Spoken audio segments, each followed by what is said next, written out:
શ્રી ગુરુદેવ દત્ત. પોતાના જ કર્મોને સમજવું હોય તો વિશ્વને આપણે શું આપ્યું તે સમજવું પડે. તમે જે કંઈ પણ કર્યું મોટે ભાગે દરેક જણ પોતે ઓબ્ઝર્વ કરે કે પોતે પોતાના પરિવાર કે પોતાના માટે જ કર્યું. તમે આ વિશ્વને શું આપ્યું, તમે આ પ્રકૃતિને શું આપ્યું. કહેવાય છે ને કે એક ઝાડ પણ ઉગાડ, આપણે એક ઝાડ પણ નથી ઉગાડ્યા. જેટલા લાકડા આપણા મરણ ક્રિયા વખતે થાય છે એટલા પણ આપણે વૃક્ષ નથી ઉગાડતા. તો પોતાના કર્મો જોવા હોય તો તમે વિશ્વને શું આપ્યું એની પર દ્રષ્ટિ કરો, એની પર મનન કરો, ચિંતન કરો. બે પ્રેક્ટિકલ એ મનોવૃત્તિઓએ આપણને સ્વાર્થી બનાવી દીધા છે. અને પ્રેક્ટિકલ શબ્દના હેઠળ જ આપણે પાપ અને પુણ્યનો ભેદ ભૂલી ગયા છે કે કેવા કર્મ થાય, કેવા નહીં થાય.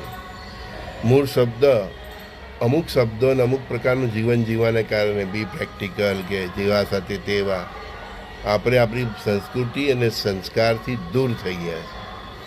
અને એ જ આપણી અધોગતિનું કારણ છે. જે મનુષ્યમાં ચિંતન નથી, મનન નથી, આત્મચિંતન નથી, તે હવે મનુષ્ય જ નથી. ઘણાને સવાર પડે એવી બધી બાબતો બધી એમ થાય કે શું આ સંજુ બાબા ચાલુ કરી દે, પણ એ જ આપણી મનુષ્ય હોવાની નિશાની છે. તમને હું માણસ બનાવીશ તો તમે યુગ પરિવર્તનનો જે ગેટ પાસ છે એમાંથી એન્ટ્રી કરવા માટે તમે સક્ષમ થશો ને. હું તમને બનાવું, તમે બીજા 10ને બનાવો,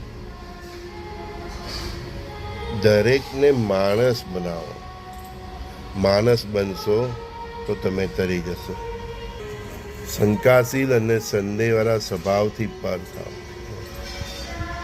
આ શંકાશીલ અને સંદેહવાળો સ્વભાવ તમને તમારા પરિવારથી તો દૂર કરે જ છે, પણ પરમાત્માથી પણ દૂર કરે છે. મનુષ્ય હોય કે દેવ, જ્યાં સંદેહ છે ત્યાં પ્રેમ નથી, અને જ્યાં પ્રેમ જ નથી ત્યાં ઈશ્વર ક્યાં. એટલે તમને મનુષ્ય હોય કે દેવમાં જો સંદેહ છે, શંકા છે, કુશંકા છે, તો ત્યાં પ્રેમ જ ક્યાં. અને જે પ્રેમ જ નથી આ ઈશ્વર ક્યાં. શ્રદ્ધા રાખો, વિશ્વાસ રાખો. વિશ્વાસ રાખવો એ જ મનુષ્ય હોવાની આપણી નિશાની છે. શ્રદ્ધા રાખવી એ જ મનુષ્ય હોવાની આપણી નિશાની. સરળતા, સુગમતા, સ્વચ્છતા, શ્રદ્ધા, વિશ્વાસ રાખવો એ આપણી મનુષ્ય હોવાની નિશાની છે. ઘણા મને પ્રશ્ન કરશે, સર આવું આપણો સ્વભાવ રાખીએ તો ઘણા છેતરી જાય. છેતરાઈ જવું એ કદાચ આપણું કોઈ કર્મ હોઈ શકે, ગયા જન્મનું, કે કોઈ આપણને છેતરી ગયો. અને આપણું કર્મ નહીં હોય તે છતાં છેતરી જાય તો કર્મનો સિદ્ધાંત જ એટલો બધો ખતરનાક ફિક્સ છે કે સર્કસનો પેલો ઘોડો હોય છે જેની અંદર પેલો બાઇસિકલ ચલાવે છે, બાઇસિકલ છોડીને બહાર નથી જઈ શકતો, અંદર એ ગોલ ગોલ ગોલ ફર્યા કરે. બરાબર, આ રીતે કર્મ તમારું, તમે જે કર્મ કરો છો તે તરત જ રિવર્સ આવે. ગુરુત્વાકર્ષણનો નિયમ જ એવો છે, જે કંઈ પણ કર્મ કરો છો તમે તે તમને રિવર્સ જ આવે છે, અને 10 ગણું રિવર્સ આવે. તમે કોઈ માણસને, નિર્દોષને ગાળ આપો છો, તમારી સત્તા, તમારું પદ, કુટુંબમાં તમારો મોભો કે પતિ હો કે જે કંઈ પણ ટોપી હોય તમે કુટુંબમાં, તમે કે તમારી ઓફિસમાં કે તમારા કર્મચારીઓને, તમારા ડ્રાઈવરોને, કંડક્ટરોને, જે કંઈ પણ તમે જે કંઈ પણ ગાળ આપો છો, અપશબ્દો કહો છો, એ ગાળ 100 ગણી રિવર્સ થઈને પાછી આવે છે. કોઈને કોઈ વ્યક્તિ તમારા જીવનમાં મળશે જે તમારા કરતાં ટોપી હોય, એ વ્યાસ સહિત 100 ગણી તમને ગાળ આપી જાય છે. ઘણી બહેનો કે ઘણા ભાઈઓ આપણને ફરિયાદ કરતા હોય છે ને કે સર હું આટલી સીધી સરળ આટલું સારી રીતે જીવું તો પણ મારા હસબન્ડ મને રોજ ન કહેવાનું કહે, મારી સાસુનું રોજ ન કહેવાનું કહે. બની શકે કે તમારા ગત જન્મના કર્મો હોય જેને કારણે તમારે હવે આ સાંભળવું જ પડે. અને બીજી પણ એ વસ્તુ છે કે માનો કે તમારા કર્મો નથી,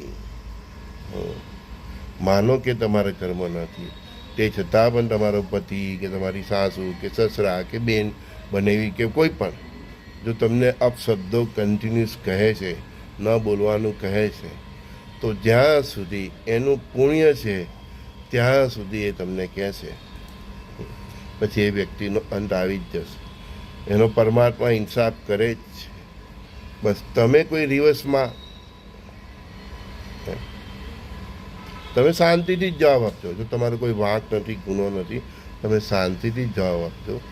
અને તે છતાં પણ તે વ્યક્તિ તમને જો હંમેશા અપશબ્દો કહે તો જ્યાં સુધી એનું પુણ્ય છે, જ્યાં સુધી એનું ઋણાનુબંધન છે તમને આ કહેવાનું કે નહીં કહેવાનું, તે છતાં પણ આપે છે, તો એનો અંત પરમાત્મા જ કરશે.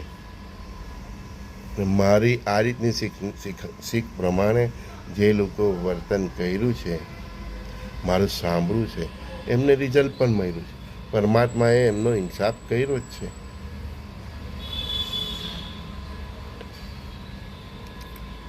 પરમાત્મા સૌનો છે, જે નિર્ભર છે, સરળ છે, સહનશીલ છે, એનો આપણા બધા કરતાં પહેલો છે. તો મનુષ્ય હોય કે દેવ હોય, એમાં સંદેહ ન કરવો. આપણે નિષ્પક્ષ, નિર્મળ, સરળ રહીને આપણું કામ કેવળ પ્રેમ આપવાનું છે.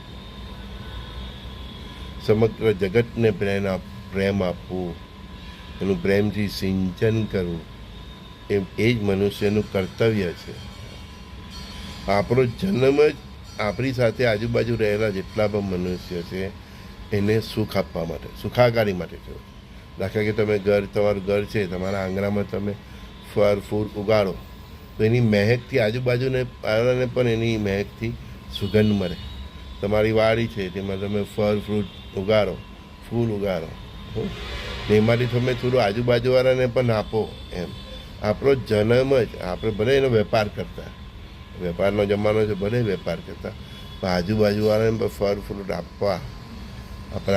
આપણે જે ગામમાં રહેતા હોય તે, જે મોહલ્લામાં રહેતા હોય તે, તો સિઝનને સિઝનના ફળ ફ્રૂટમાંથી આપણે આજુબાજુવાળાને પણ થોડા વહેંચવા. બસ આવી સુખાકારી માટે આપણો જન્મ થયો છે. તમારું જીવન છે, જરૂરિયાત છે, એના માટે ભલે તમે આખી વાડીના ફળ ફ્રૂટ વેચી કાઢો, પણ એમાંથી થોડા ફળ ફ્રૂટ તમારા આજુબાજુવાળાને પણ વહેંચવા.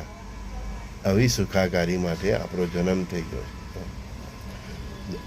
વર્ષમાં એકવાર કે સિઝનવાર તમારા આજુબાજુવાળાને વાડી પર બોલાવવા. એટલે આપણી પાસે જે છે ને તે વહેંચવા માટે છે. બધું વહેંચીને એમ નથી કહેતો, પછી ભલે એમાંથી તમે ફળ ફ્રૂટ વેચો, વેપાર કરો, પણ જે કંઈ પણ છે એનું સુખ તમારા આજુબાજુવાળાને પણ આપો.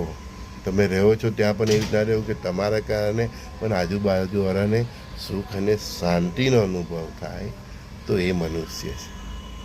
સમજાયું ભાઈ? હા. રહી વાત ફરીથી પ્રેમની જ વાત કરીએ આજે આપણે. પ્રેમ અવિશ્વાસ અને વિશ્વાસના ભાવથી પર છે. એમાં વિશ્વાસ ને અવિશ્વાસ આવતું જ નથી. એક ચૈતન્ય ઉર્જા છે, એક ચૈતન્ય ભાવ છે. એ વિશ્વાસ અને અવિશ્વાસના ભાવથી પર છે. પ્રેમ જ મનુષ્યનું પૂર્ણતાની નિશાની છે. જે વ્યક્તિની અંદર પ્રેમ ઉભરાય છે, પ્રેમ એટલે પેલો લફંગો પ્રેમ નહીં ભાઈ, જે વ્યક્તિની અંદર પ્રેમ ઉભરાય છે, જે વ્યક્તિની અંદર પ્રેમ છે, દૈવિક પ્રેમ છે, તે જ સખા ભાવથી સર્વને સરખા સમજીને પ્રેમ વેચી શકે છે. એ જ વ્યક્તિ પરસ્પર દેવો ભાવથી દરેક વ્યક્તિની અંદર એના ઈષ્ટદેવના દર્શન કરી શકે છે. એ વ્યક્તિ જ વસુદેવ કુટુંબકમના ભાવથી જીવી શકે છે. વિશ્વ કલ્યાણ, રાષ્ટ્ર કલ્યાણ માટે જીવી શકે છે. એ પ્રેમ, અવિશ્વાસ અને વિશ્વાસના આ જે બે ભાવ છે, એનાથી એ પર છે. અને એવી વ્યક્તિ જ પ્રેમની પૂર્ણતા છે. અમારા ગુરુ વિશ્વનાથ અવધૂત હતા, તેમની પાસે આવો જ પ્રેમ હતો. સર્વ માટે જેનું નસીબ નથી તે પણ આવતા, એના માટે પણ એ જ ભાવ. અને કરોડોપતિ અબજીપતિ આવતા, એના માટે પણ એ જ ભાવ. અને જ્યારે આશ્રમમાં પ્રસાદ વેચવામાં આવે ત્યારે પણ આ જ ભાવ. કોઈ કરોડપતિની કોઈ અલગ, એને અલગ નહીં, બધા માટે એક જ પ્રસાદ. ઇવન ઉત્સવો હોય તો ગરીબો કે જે આપણે માંગવાવાળા હોય, આપણે તે લોકો પણ આવે તો એમને પણ એ જ પ્રસાદ મળતો, કોઈને હરદૂત કરવામાં આવ્યા નથી. તો આ પ્રેમની પૂર્ણતાની નિશાની છે કે તમારી પાસે જે કંઈ પણ છે તે ઊંચ નીચના ભાવ ભેદભાવ વિના સર્વને વહેંચવું એ પ્રેમ છે. એમાં એમ નથી કહેતો કે તમારા પરિવારને સાઈડ પર મૂકી દો. સંતોની વાત અલગ છે. તમે તમારા પરિવારનું જે કંઈ પણ કરવાનું છે એ કરી લો, પણ એમાંથી થોડુંક કાઢીને સર્વ સાથે વહેંચવું. પરિવાર પ્રત્યેનો પ્રેમ મનુષ્યનો અલગ હોય છે, તમારી પત્ની પ્રત્યેનો પ્રેમ અલગ હોય છે, તમારા બાળકો પ્રત્યે પ્રેમ અલગ હોય છે, માતા પિતા પ્રત્યેનો પ્રેમ અલગ હોય છે. પણ ભાવ દરેકની અંદર એક સરખો રાખવો. જેટલા ભાવથી તમે તમારી પત્નીની કાળજી રાખો છો, એટલા જ ભાવથી તમારા મા બાપની કાળજી રાખો, તમારા પુત્રોની રાખો, તમારા ભાઈઓની રાખો, તમારા મોહલ્લાની રાખો, તમારા પડોશીની રાખો, તમારા મિત્રની રાખો. અને એ બધા પ્રત્યે કેવો પ્રેમ હોવો જોઈએ? સખા ભાવ હોવો જોઈએ, પરસ્પર દેવોનો ભાવ હોવો જોઈએ. બરાબર? એક લેવલ પર પહોંચ્યા પછી પત્ની પણ સખા ભાવથી દ્રષ્ટિકોણમાં તમારા આવવી જોઈએ. અત્યારે હું એ જ ભાવ શીખ્યું છું. દરેક મારા પત્ની હોય, બાળક હોય, મારા માટે દરેક વ્યક્તિ સખા છે. સખા એટલે સરખા. એક જ્યારે તમારી સમજ ખુલે છે કે તમારી અંદર એ જ આત્મા છે જે બીજાની અંદર છે, તમારી આત્માની અંદર પણ એ જ પરમાત્મા છે જે બીજાની અંદર છે, ત્યારે તમે દરેક વ્યક્તિની અંદર તમે તમારી જાતને જ જોઈ શકો છો કે આની અંદર પણ હું જ છું અને મારી અંદર પણ એ જ છે. ફેર છે તો ખાલી વિચારોનો છે ને એના સંસ્કારોનો છે.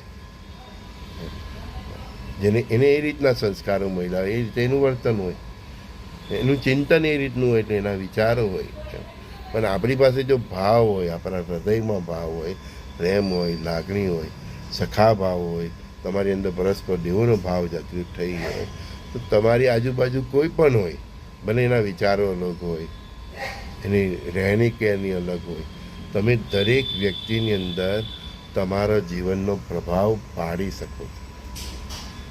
તમે એને પ્રેમથી ને લાગણીથી એને બદલી શકો છો. ને બદલાવ એવો હોવો જોઈએ જેથી એ વ્યક્તિનું કલ્યાણ થાય.